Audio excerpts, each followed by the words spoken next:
heures. C'est la première séance régulière à notre nouvelle salle du conseil. Il reste quelque chose à faire au niveau électronique pour pouvoir diffuser en direct. Donc là, on enregistre et ça va être diffusé en différé par la suite. Donc, prendre note que Mme Michaud n'est pas là, en vacances, donc je vais prendre la place parce que je suis un suppléant dans ce patriote-ci. Alors, donc, ça prend un proposeur pour l'adoption de l'ordre du jour. Oui, c'est vrai, vous avez entièrement raison. Donc, on va rajouter à l'ordre du jour le 10.1, un avis de motion, et nous allons retirer le 13.2 et retirer le 13.9.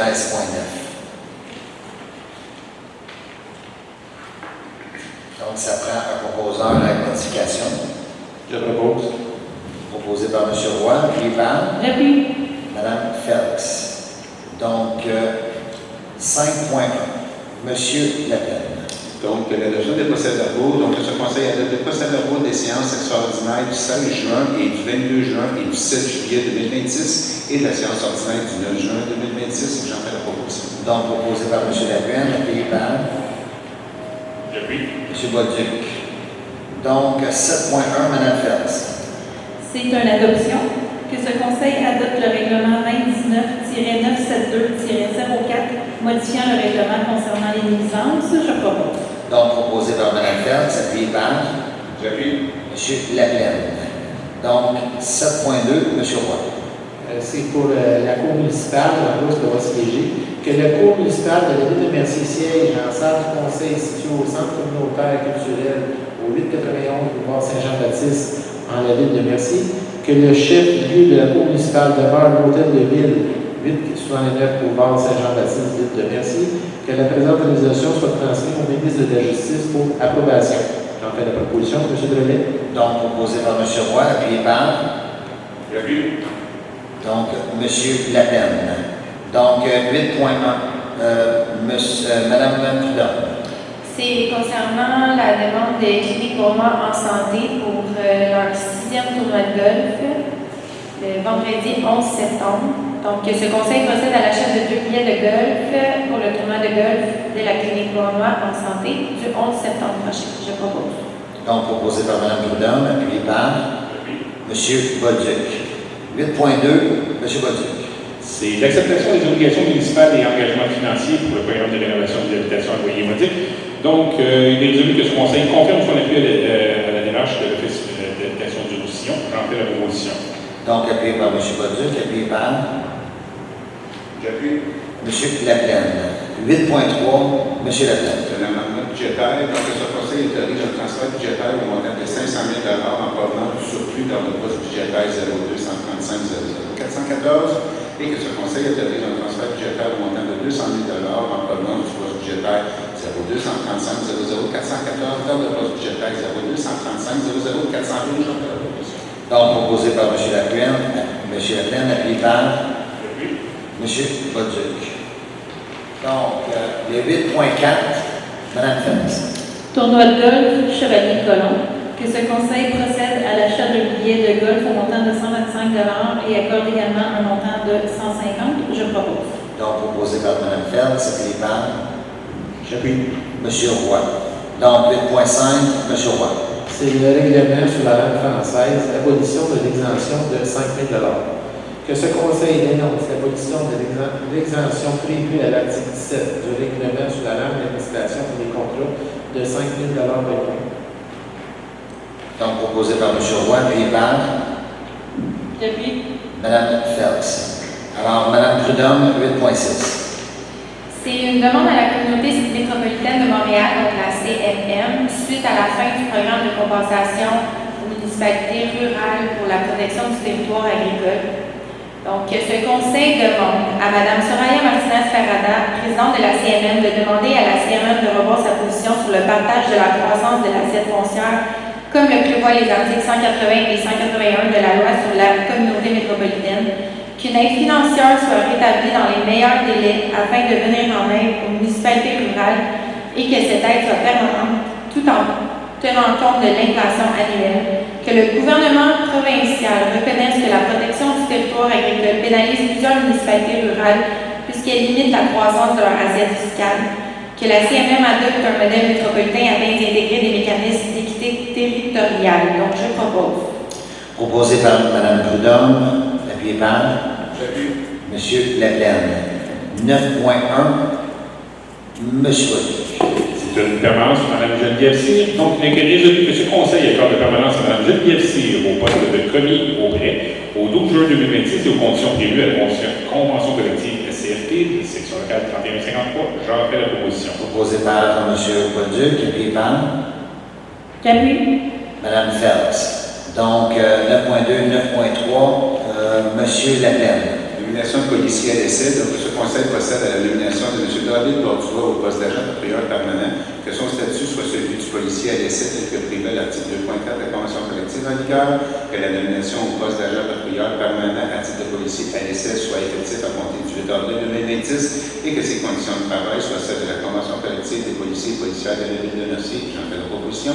Donc, proposé par M. Laplaine, appuyé par Mme Prudhomme. Et le 9.3, c'est exactement la même idée, mais avec un nouveau nom. C'est les mêmes considérants, seulement le nom change. Donc, c'est Mme Léa Bordeaux au poste d'agent patrouilleur permanent. J'en fais la proposition. Proposé par M. Laplaine, appuyé par M. Bolduc. Donc, 9.4, Mme Phelps.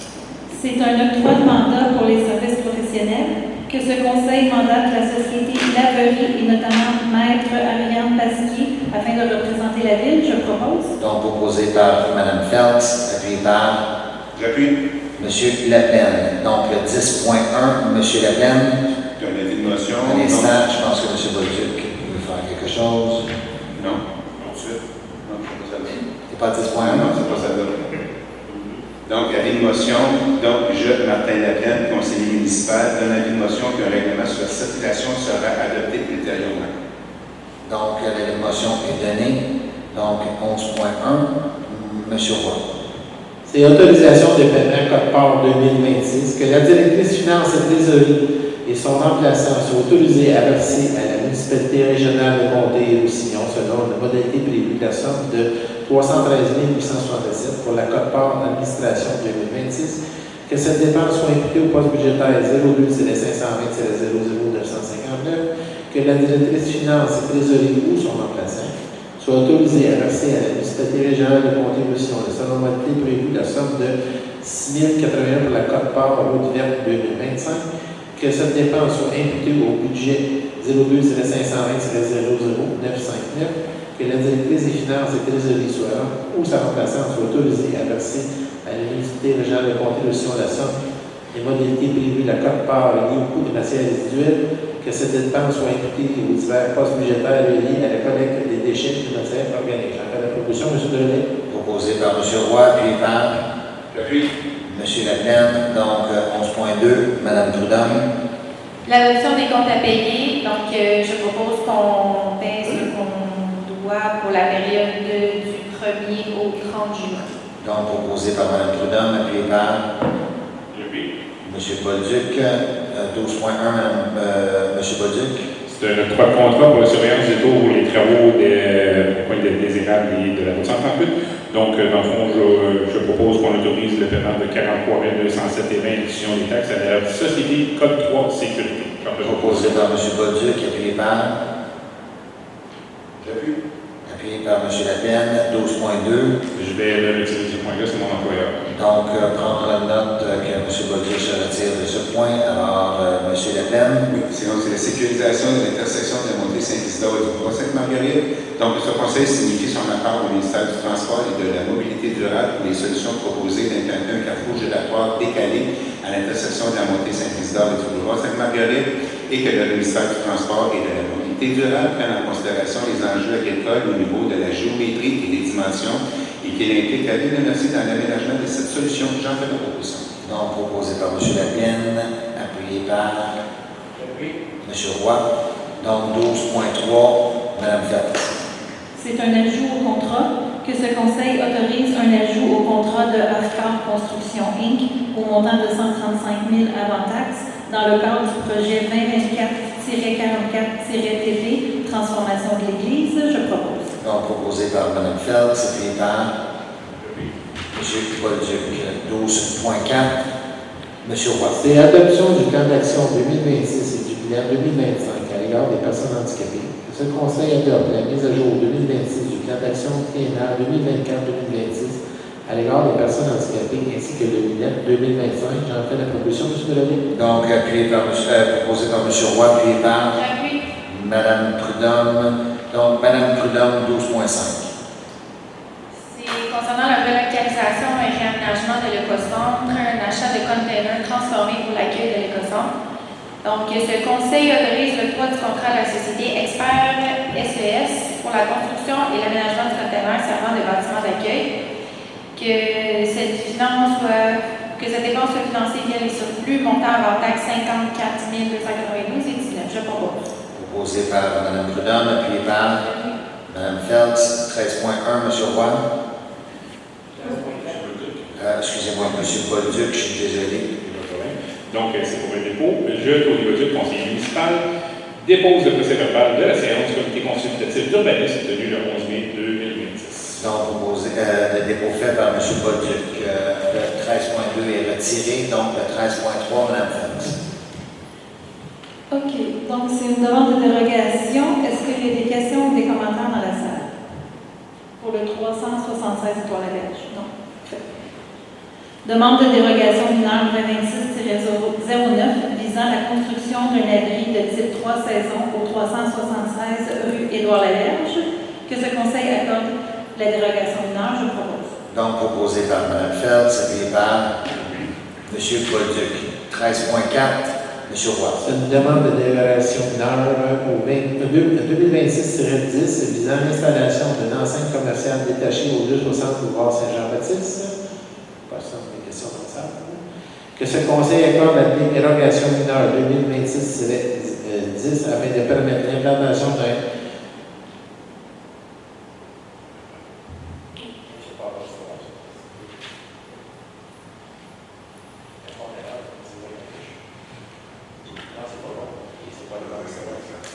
Donc, c'est une demande de dérogation La mineure. dérogation mineure est accordée pour la charge. Vous proposez qu'on l'accorde, donc proposé par M. Roy, appuyé par J'appuie. M. Laplaine. 13.5, M. Laplaine. Une demande de PIA visant l'agrandissement d'une habitation unifamiliale isolée au 6 rue Bonnier. Donc, je propose que ce conseil autorise l'émission du permis. J'en fais la Donc, proposition. proposé par M. Laplaine, appuyé par M. Paul-Duc. 13.6, M. Laplaine. Une demande de PIA visant l'aménagement d'une véranda en cours avant au 12 rue Marlot. Donc, je propose que ce conseil autorise l'émission du permis. J'en fais la proposition. Proposé par M. Marleau, M. Laplaine, appuyé par M. Paul-Duc. 13.27, M. Roy. C'est une demande de visant l'installation de la dite enseigne commerciale au 260 boulevard Saint-Jean-Baptiste. Que ce conseil autorise l'émission d'un permis afin de permettre l'installation de deux enseignes commerciales, soit une enseigne apposée à cloche de mur, une enseigne poteau selon les plans déposés par le propriétaire, que le tel que document présenté au comité consultatif de l'urbanisme le 15 juin, toute modification au projet devra faire l'objet d'une nouvelle autorisation et de la résolution du conseil de les 4 jours. Si les travaux, l'objet visé par le permis ou certificat ne sont pas complétés dans les délais valides attachés au permis ou certificat. J'en fais la proposition, M. le Président. Proposé par M. Roy, appuyé par Mme Prudhomme. Numéro 13.8, M. Paul-Duc. C'est une adoption de règlement. Donc, il est résolu que ce conseil adopte le règlement de concordance 2026-1059, modifiant le plan d'urbanisme durable 2022-1015 et le règlement de zonage 2022-1009, afin de se conformer au règlement numéro 272, modifiant le schéma d'aménagement révisé de la MRC de Roussillon. J'en fais la proposition. Donc, proposé par M. Paul-Duc, appuyé par J'appuie. M. Laplaine. 13.9 a été retiré. 13.10, M. Paul-Duc. C'est une demande d'autorisation à la CPDAQ pour le lot 6 20 506 et 6 20 626 annexés. Donc, il est résolu que ce conseil accepte la demande d'autorisation à la CPDAQ pour les lots mentionnés, le tout conditionnellement à la signature d'un protocole d'entente quant au prolongement des infrastructures publiques. J'en fais la proposition. Donc, proposé par M. Paul-Duc, appuyé par M. M. Roy, 13.11, M. Laplaine. Une demande de sollicitation. Donc, ce conseil accorde la demande de permis de sollicitation visant la collecte de fonds au profit de la Fondation de l'hôpital de Montréal pour enfants. J'en fais la proposition. Donc, proposé par M. Laplaine, appuyé par. Donc, aucun appui. Donc, je vais vous demander de dire comme quoi que c'est refusé. Donc, est-ce qu'il y en a qui voudraient dire pourquoi il n'y a pas d'appuyeur ou est-ce que vous allez garder ça pour votre mot de conseiller? Donc, M. Bolduc, allez-y. En fait, on n'est pas contre la demande en tant que telle, c'est juste le média choisi, le porte-à-porte de la Mercier. On n'est pas tellement en faveur de ça parce que ça attire beaucoup de fraude et tout. Et puis, si on dit oui à un, on ouvre une porte à tout le monde, puis on risque de perdre le contrôle. Donc, on a simplement décidé de refuser pour cette raison-là. Donc, si je comprends bien, vous êtes d'accord avec la cause, mais pas d'accord avec la façon de procéder pour faire le levée de fonds. Parfait, excellent. Donc, si on est avec nos propositions pour faire le levée de fonds, on n'est pas contre la cause. Parfait, excellent. 14.1, Mme Feltz. C'est pour le programme de soutien financier que ce conseil octroie par son programme de soutien financier à Mme Léa Fréchette une bourse sportive au montant de 250, je propose. Proposé par Mme Feltz, appuyé par M. Bolduc, 14.2, M. Roy. C'est une demande d'aide financière à charge en aide du groupe Handicap soutien à l'association baseball de Mercier, que ce conseil accorde une aide financière au montant de 991,77 taxes incluses à l'association baseball de Mercier, que cette dépense soit financée directement par le budgétaire 0210-00-970. J'en appelle la proposition, M. Drouin. Proposé par M. Roy, appuyé par M. Laplaine, 15.1, Mme Prudhomme. C'est le paiement des factures Géomont pour la division environnement et changement climatique. Donc, considérant que la Ville de Mercier a octroyé un contrat à l'entreprise Géomont pour l'analyse des volumes de sol des carrières et sablières, je propose d'autoriser un transfert budgétaire de 6 755,72 avant taxe du poste des carrières et sablières vers le poste 02 320 00 521. Je propose. Donc, proposé par Mme Prudhomme, appuyé par M. Roy, 15.2, M. Bolduc. C'est une demande d'autorisation à la CPTAQ. Donc, les résultats que ce conseil est favorable à la demande pour l'achat d'une bande de terrain d'environ 22 mètres sur le lot agricole 6 701 162 du cadastre du Québec, circonscription foncière de Châteauguay. J'en fais la proposition. Donc, proposé par M. Bolduc, appuyé par J'appuie. M. Laplaine, 15.3, M. Laplaine. Sur notre contrat, donc, je propose que ce conseil octroie le contrat pour les services professionnels pour l'inspection des installations sceptiques au plus bas soumissionnaire, donc la société Premier Tech Eau et Environnement Solutions au montant de 82 390 avant taxe. J'en fais la proposition. Donc, proposé par M. Laplaine, appuyé par Mme Feltz. Alors, nous sommes rendus à la période d'intervention du monde du compte des traitements de conseil. Alors, on va commencer par M. Laplaine. Donc, aucun commentaire. Mme Prudhomme. Moi, simplement une mention, quand on a fait la première donation d'arbres durant la fête des citoyens, il y a des gens qui étaient intéressés par un deuxième arbre, mais on voulait donner la chance à tout le monde au moins d'en avoir un. On les a pris gratuitement. Finalement, il en reste, donc soyez à l'affût dans les prochains jours. On va communiquer via les médias sociaux qui contacter pour pouvoir se procurer un deuxième arbre, c'est qui reste aussi et combien il en reste. Donc, restez à l'affût. Merci.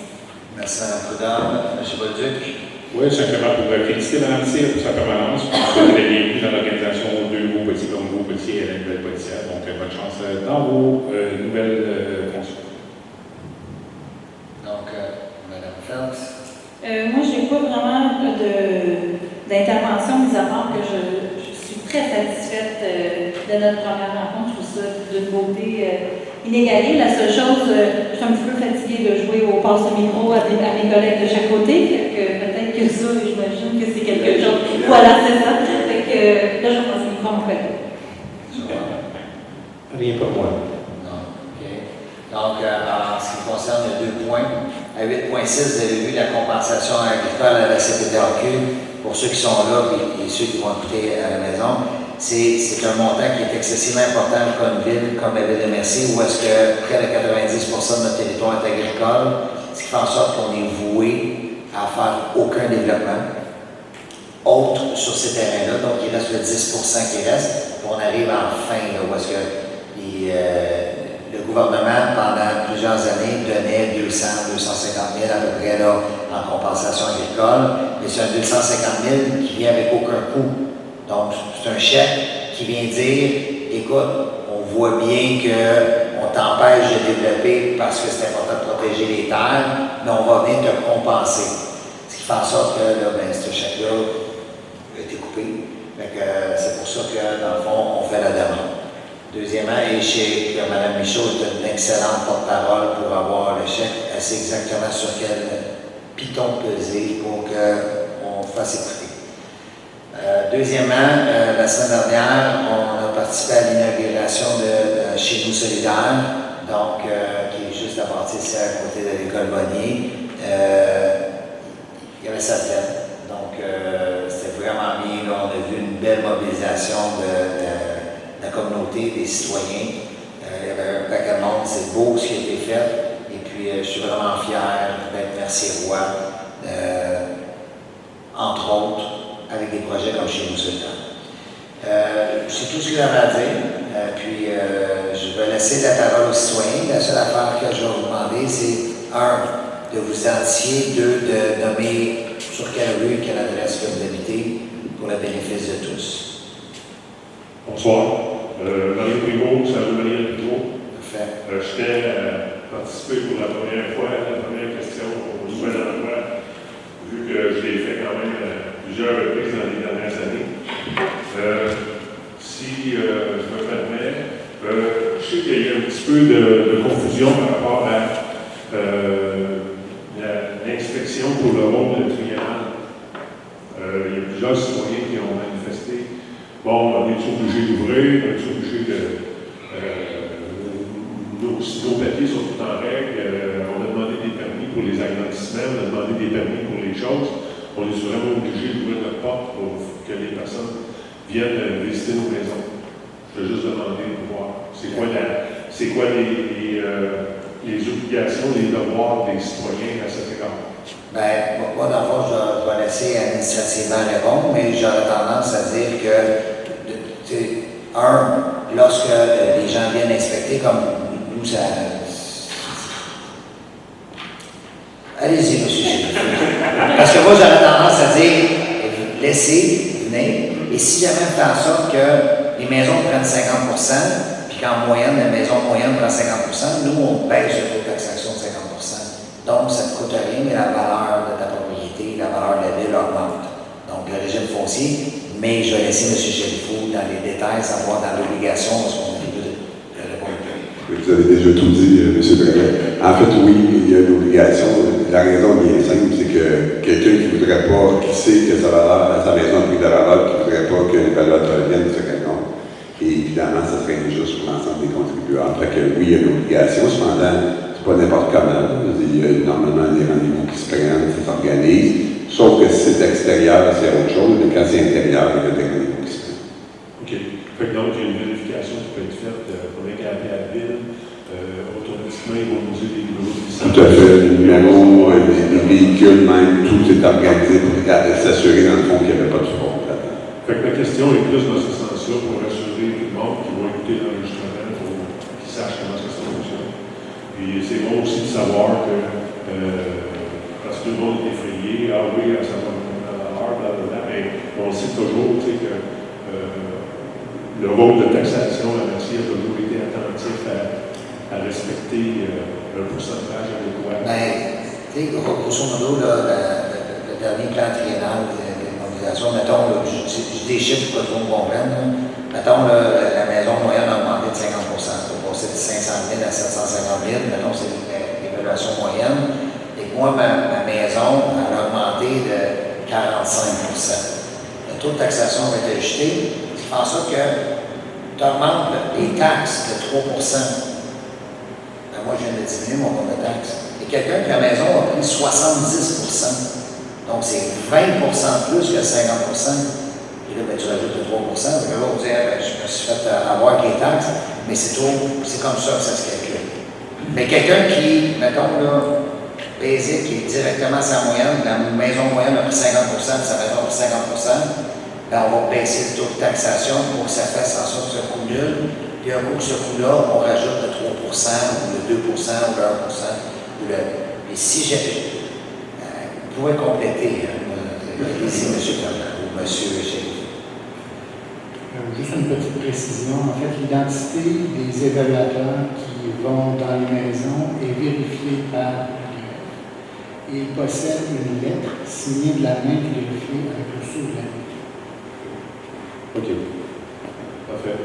On a passé vite au point 11.3, les montants à payer pour ce mot ici pour la ville par la ville. 11.3. 11.2. 11.2. 11.2, j'allais vous dire, c'était 754 096 et 10. Un bon mot.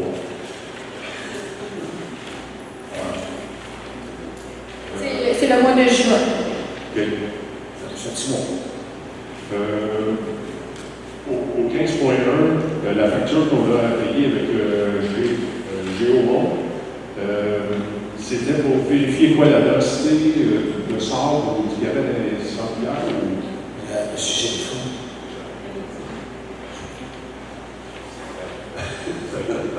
En fait, c'est pour les sablières et gravières, il y a une redevance qu'ils doivent payer en fonction du tonnage qui est extrait des sablières, gravières. Et on a des caméras, mais ils contestent beaucoup les résultats par les caméras. Fait que depuis 2 ans, on utilise Géomont qui fait des relevés par année, dans le fond, des quantités manquantes.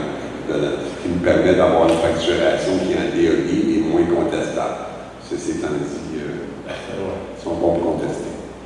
OK, c'est donc pour rassurer un peu plus l'assiduité ou la concordance des chiffres avec les caméras comme ça. S'assurer que l'argent rentre et qu'on se fasse pas voler. Oui, aussi. C'est bon. Merci beaucoup. Ben, merci. Est-ce qu'il y a une autre question? Bonjour, mesdames, messieurs. Pouliot, en 5 était bonne, sinistré des inondations qu'il y a eu, comme mes voisins du 27, 29, 31, 35, 37 et du 39, tout était bon. C'est 33. Et 33. On veut comprendre un petit peu ce qui s'est produit. On peut suivre, évidemment. Là, il y avait eu le poste les érables qui est en construction. Il y a eu un bassin de rétention derrière l'école de Saint-René ou de Louvois. On ne sait pas trop ce que ça dessert. On aurait besoin des explications sur l'état de la situation, ce qui est arrivé hors de plus.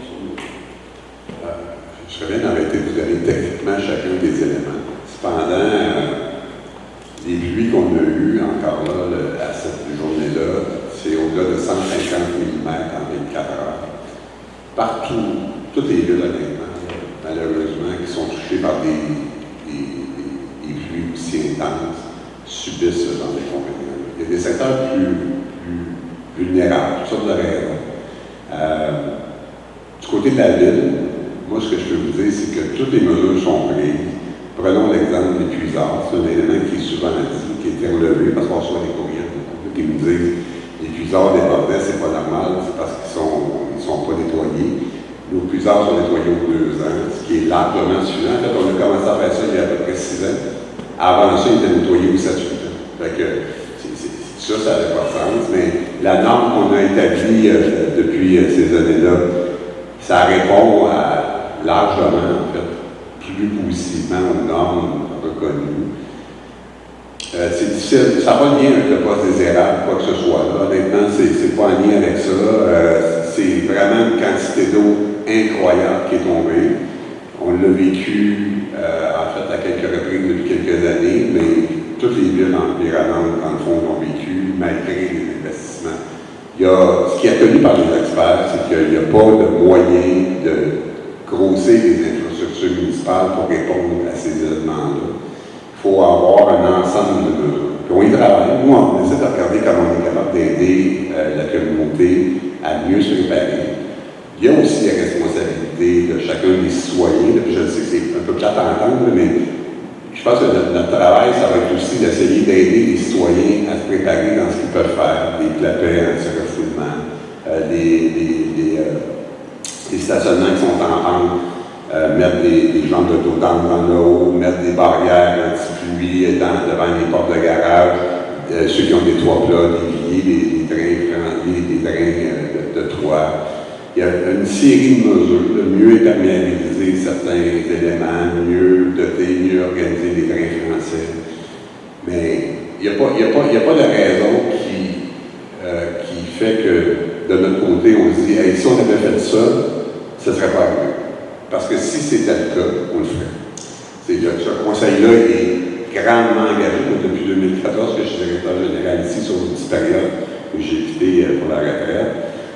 C'est un conseil qui est grandement engagé à poser les meilleurs gestes. On investit dans les infrastructures comme jamais cette ville-là a investi dans les infrastructures. Depuis 2014, c'est régulier. On continue à en faire. Encore cette année, on va investir, je crois, c'est 6 ou 7 millions dans nos infos pour continuer à préparer l'avenir et à améliorer la situation. On aurait fait des conduites pluviales, il n'y en a pas. Il y a d'autres questions qu'il faudra se poser éventuellement sur la façon de faire, les fossés des jeunes, que tout le monde a canalisé, mais dans des cas mal canalisé. En fait, beaucoup de gens ont comme rempli leur fossé. La ville, c'est pas la ville qui a fait ça. Est-ce qu'à un moment donné, ça sera une question à se poser, à dire, est-ce qu'on revient avec des fossés, carrément devant les maisons, pour permettre l'équipement? Mais si on le fait, il faut le faire collectivement. On ne peut pas, mettons que chez vous, on dit, OK, vous me dites, oui, on va faire ça.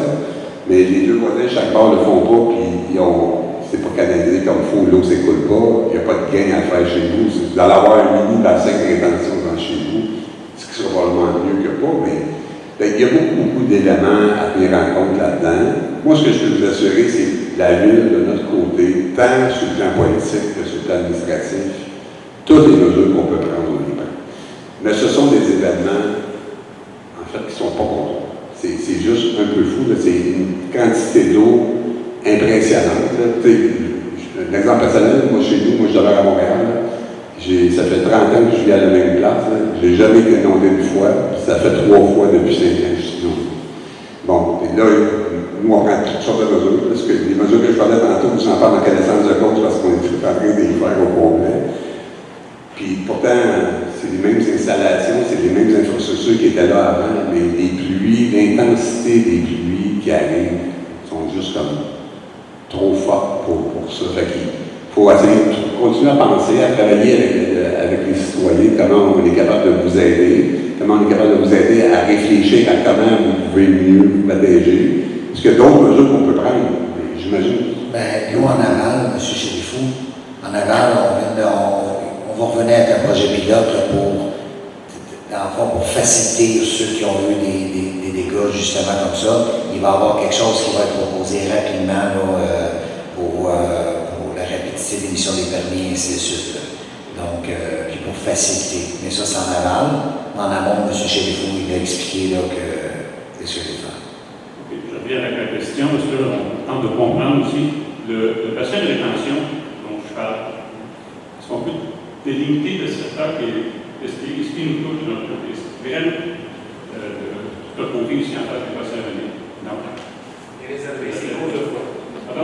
C'est Côte-de-Roi seulement. Les deux bassins, ils appartiennent à Côte-de-Roi, c'est eux qui l'ont payé, puis c'est eux autres qui coulent dedans. Okay. Dans votre secteur, vous avez votre bassin. Ça m'a pas de sens, ça. C'est un vieux secteur. C'est de bon part, c'est 70 ça. Mais dans l'événement qui est concerné par les inondations, moi, je me souviens très bien, en 87, le 14 juillet, j'étais dans le champ. À partir du champ, m'en venir à la ferme, je me dis, il y avait un demi-kilomètre, j'avais de l'eau dans les bottines. Puis qu'est-ce que j'ai vécu à 3h30 de l'après-midi chez nous? J'ai jamais vu ça de la vie. C'est pas le champ qui se vidait dans le fossé, c'est le fossé qui se vidait dans le champ.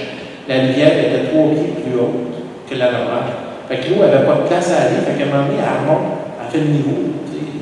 On est poigné avec ça. Moi, je vous dis, chez nous, j'ai jamais vu ça, ça montait 800-900 pieds dans le champ, puis en arrière de la maison chez nous, là, je vous dis, je veillais sur le pompe dans le sous-sol, j'en ai une neuve qui était à côté, ça l'arrêtait, je la switchais, et je vous dis, j'étais nerveux, parce qu'elle ne fournissait pas. Elle ne fournissait pas, ça montait tout le temps un petit peu. À toutes les heures, ça montait tranquillement, mais régulièrement. Là. Puis je vous dis, l'eau, elle la sortait, mais moi, je le sais que le tuyau qui emmène l'eau a rien dedans. Mon champ d'épuration, le système d'arrêt est parti dedans, parce que l'eau qui tombait du ciel, elle rentrait le champ d'épuration, puis elle revenait dans le septique. J'ai dit, l'eau a inondé mon champ d'épuration. C'était inimaginable. J'ai jamais vu ça, je vous dis, j'ai jamais vu ça. Il y a toutes sortes de mesures que les villes commencent à essayer de mettre en place en termes de projets pilotes, là, des parcs éponges, des rues éponges avec des produits qui font que ça absorbe une partie. On verra sur le long terme, mais clairement, on va besoin de la science pour nous aider à faire face à ces événements-là. Mais M. Roy disait, la question des bassins, autour de même, les bassins sont sectoriels. On a fait le projet, dans le fond, au Maire-de-Néo. Il y a un bassin qui est là pour ça. La rue Lalonde, le prolongement de la rue Lalonde qu'on vient de faire, il y a un bassin qui a été fait exprès pour ça, prévu pour répondre à ça. Ceci étant dit, ce qu'on m'a dit, c'est que la rue Lalonde, l'eau coulait partout. Le bassin, il est qualifié, il est qualifié en fonction de tous les normes connues. C'est des événements exceptionnels. Ce sont vraiment des événements. Je viens avec la question sur la station de pompage sans lien de proactif. Elle décide quel secteur. Elle, en fait. Ça fait quoi comme risque? En fait, c'est que ce qu'on a compris, c'est qu'on se rapproche de la capacité limite de la ville sur le plan de certains secteurs. Et en ayant le poste de pompage des érables qui va s'ajouter, on va rediriger certains secteurs au niveau des eaux usées, des eaux sanitaires, pour les amener plus graduellement, puis plus également. Pour éviter, prenons l'exemple du poste de l'église, qui des fois refoule actuellement. Donc, à l'église, le poste de pompage de l'église vient comme dans des grosses pluies, au-delà de sa capacité. Le poste des érables va éviter ça. Mais il ne réglera pas, une fois le poste des érables en place, bientôt, alors que on dit récupérer la 138, une fois en poste, s'il arrive 150, 170 mm de pluie, on va encore sortir avec ces événements. C'est pour le sanitaire, mais souvent via les collectivités sanitaires. Oui, il y en a, effectivement. D'ailleurs, on travaille à faire en sorte d'inciter les citoyens à se déconnecter leurs eaux pluviales, par exemple du toit, ces choses-là, des gouttières, du réseau directement sanitaire. Il y en a encore trop qui sont plugués là-dessus. Les drains français, l'eau qui vient des drains français, qui est encore trop souvent branchée sur le réseau sanitaire. Il faut amener ça, dans le fond, sur les terrains. C'est ce qu'on vise à amener graduellement. Mais les pluies, on a eu, je la répète, c'est plate un peu à dire, mais c'est incontrôlable. Il n'y a rien de ce qu'on va faire qui va éliminer ça totalement. Mettons qu'on rêve, puis est-ce qu'il y aurait des solutions pour appliquer maintenant? Je dis n'importe quoi, là, 100 millions. Et on a juste 3 millions dans le budget, et on n'a pas de subvention. C'est pas bien. On rêve. Il y a des solutions qui pourraient être dédiées dans chaque secteur, comme nous, la rue Terrebonne est passée, c'est un peu comme la rue Sauvée, qui a été refaite il y a 2 ans. Si on l'a fait, est-ce que ça va corriger des choses ou pas? C'est ton carré. Je ne pourrais pas vous dire parce que je ne suis pas un ingénieur et on n'a pas ces données-là. Est-ce qu'on peut améliorer les situations? Assurément. Combien ça coûterait? Je ne sais pas. Mais je donnais l'exemple des fossés tantôt. Ça en est un enjeu qu'on a. Là. Puis, honnêtement, là, dans bien des cas, il n'y a pas de grande collaboration des citoyens parce qu'ils ne veulent pas qu'on touche aux fossés. Là. La majorité des citoyens qui ont rempli leur fossé, ils ne veulent pas qu'on touche à ça. Mais un jour, on va se poser la question, est-ce qu'à un moment donné, on n'en vient pas à dire, ben là, c'est plus une question de ça vous tente-tu, ça vous tente pas? Parce que des fois, les impacts peuvent être sur d'autres citoyens aussi. Fait que ça fait partie des mesures qui devront être évaluées. Mais chose qui est sûre, c'est que, puis je le répète parce que c'est important, parce que pour moi, connaissant bien ce conseil-là, de travailler avec eux depuis longtemps, ils sont exigeants par rapport à comment on s'adresse aux citoyens, comment on s'adresse aux besoins des citoyens. Puis, il n'y a pas d'économie de bout de chandelle qui se fait jamais. Donc, on investit dans les infrastructures parce qu'on est conscient qu'il faut faire ça. On n'est pas dans le pareil, on n'est pas dans le juste faire du resurfaçage pour faire du resurfaçage à quelques endroits. Il y a des grands investissements. S'il y avait une solution magique, on pouvait claquer les doigts, puis demain matin, il tombe 180 mm, personne n'est impacté. Je peux vous dire qu'ils seraient les premiers à me dire, comme directeur général, mettez ça en place, faites-le. Il n'y a pas ces solutions-là. Ben, il y a sûrement des éléments sur lesquels on peut travailler, mais assurément, ça ne peut pas être la ville uniquement qui travaille là-dessus. Il y a des endroits où il y a des refoulements, les gens n'ont pas de clapet.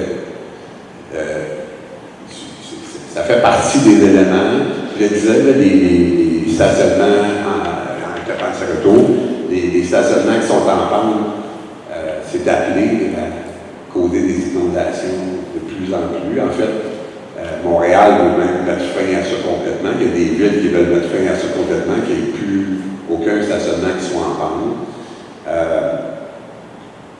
J'ai malheureusement pas très bien. Je peux-tu poser une question? Dans le fond, il me semble que quand il y a des rues comme moi, quand il y a eu la rue Pluton, la ville a exigé que les clapets soient installés pour tout le monde, puis que le pluvial soit pas collecté sur les goûts aussi. Donc, ce qui fait en sorte que ça aussi, c'est une mesure mais c'est aux frais du citoyen également. Oui, tout à fait. Puis des fois, il y a des idées. Ça, c'est une mesure, en sachant pertinemment qu'il y a 50% du monde présentement au Québec qui sont à 200 $ de l'insolvabilité. Mais on le fait quand même. Puis, c'est une statistique qui a été sortie dernièrement. Ce qui fait en sorte qu'on le demande pareil. Puis un clapet, ça peut aller jusqu'à 20 000, ou peu importe. Fait que t'es gratté, creusé, installé, ainsi de suite. Donc, non, c'est pas ça. La partie de retour de la maison, tu passes le béton, tu l'installes. Non, il faut pas que tu mets. Avec la partie de retour, c'est facile à installer. Mais de toute façon, c'est pas facile, c'est pas ça la question. La question, c'est que si tu fais un clapant de retour, c'est un peu comme une police d'assurance. Tu l'installes, mais ça se peut que tu t'en sers jamais, puis ça se peut qu'il fasse des dépôt aussi la journée que tu en auras besoin. C'est pas à l'épreuve de tout. Il y a beaucoup de petites choses que chaque individu peut faire collectivement pour minimiser le risque chez eux. Moi, je passe dans les rues, moi, j'étais à TDAH, je remarque des affaires que les autres ne voient pas. Il y a plusieurs résidences que les dalles, les descentes de dalles sont pluguées sur un tuyau à côté du salage qui envoie l'eau de la couverture direct dans le français de la maison. Ils n'ont pas besoin de faire ça. C'est comme la sonne-pompe. La sonne-pompe est pluguée sur le pluvial de la rue. Non. La sonne-pompe, quand elle jette l'eau dehors de la maison, il ne faut pas qu'elle l'envoie dans le pluvial parce que vous vous posez plus de problèmes. C'est tout dans les mots qui revient qu'on ne vient jamais à bout de sortir. Fait qu'il y a plein de petites choses qui étaient conformes avant, que présentement, les conditions météo qu'on a changeantes, les pluies diluviennes qu'on a, qu'il faut changer d'une manière de faire. Mais il y a des petits gestes qu'on peut porter, chaque individu, chaque résidence, que je pense sont pas trop dispendieux. On peut commencer par ça pour décharger un peu le réseau. Parce que c'est tous des vases communicants. Si votre rue est inondée, peut-être parce que les tuyaux sont plus bas dans celui-là qu'il y en avait à côté aussi. Ou j'ai déjà vu une vidéo qu'un citoyen m'a montré, moi mon voisin connaissait les contracteurs, il a vidé la rue, il montre la vidéo, ils ont tous été inondés. Oui, il a levé le couvert parce qu'il y a les 4 trous. Là. Ça, c'est le tuyau pour les égouts. Il l'a levé. Toute l'eau de la rue s'en allait là, mais tous les sols ont été inondés, toutes les toilettes ont débordé. Tu sais, le gars, il a pensé à faire une bonne action, il a vidé la rue d'eau. Ben, tous les sols étaient inondés. Il n'y a plus d'eau dans la rue, ils sont tous intables. Tu sais, c'est toutes des petites choses, même, des fois, qu'on apprend par après. Pour faire ce que le rue a été inondé, puis l'autre à côté, ben, il y a un gars qui connaissait ça, qui était allé le couvert. J'en ai des histoires, le pourtant, mais c'était là. OK, ben, je vous remercie, puis on s'attend comme président, est-ce que vous pourriez vraiment de part là-dedans, parce que faire sur tout ça aux 3 ans, c'est pas le fun. Il y a des enfants qui sont dans le sous-sol, il y a des personnes qui ne sont pas capables. Ça entraîne beaucoup. Un des voisins, la maison de parents, est-ce qu'elle va aujourd'hui? Non, tout à fait. Il n'y aura pas de visite la semaine prochaine. Ça impacte beaucoup de choses. Je suis conscient qu'on est pris dans une situation de débordement climatique, on peut s'en dire maintenant. Et moi, je pense qu'on devrait ne pas hésiter à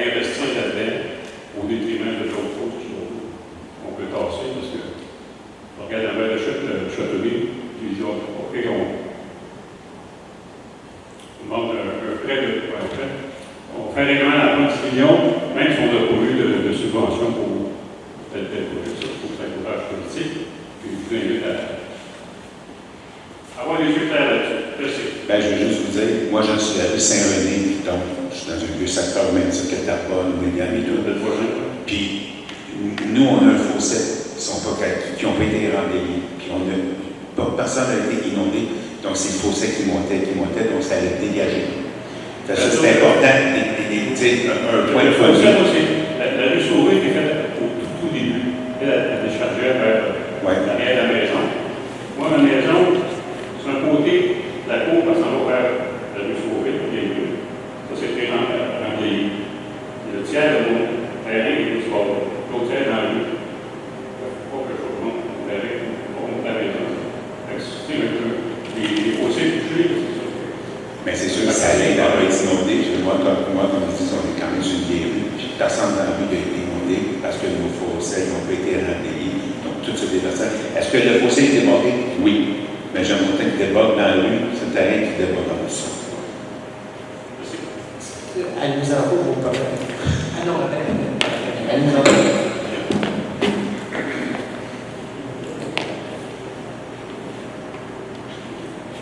Est-ce qu'il y a d'autres questions, d'autres interventions?